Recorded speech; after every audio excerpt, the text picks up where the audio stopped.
The first thing you gotta do, Rick, is get crystal clear on who your target audience is. It's vitally important because if you don't get crystal clear on who your target market is, then it's going to be incredibly hard to see any kind of results happen for your business.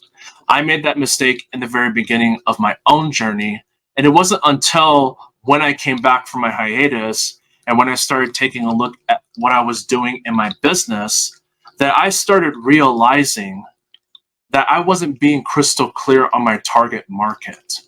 There was still a gap there. There was still something missing.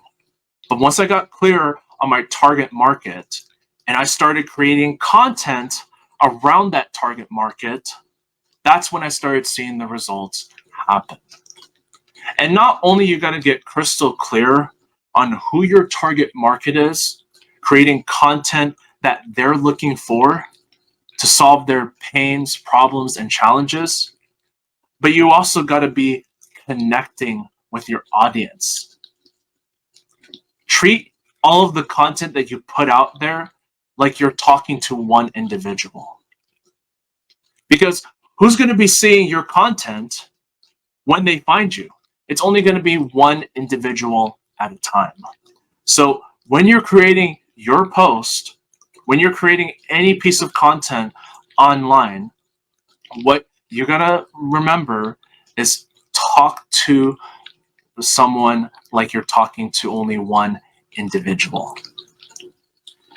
And what that will do is that it will help to create that know, like, and trust relationship with your audience. It will help to create that connectivity, that conversation.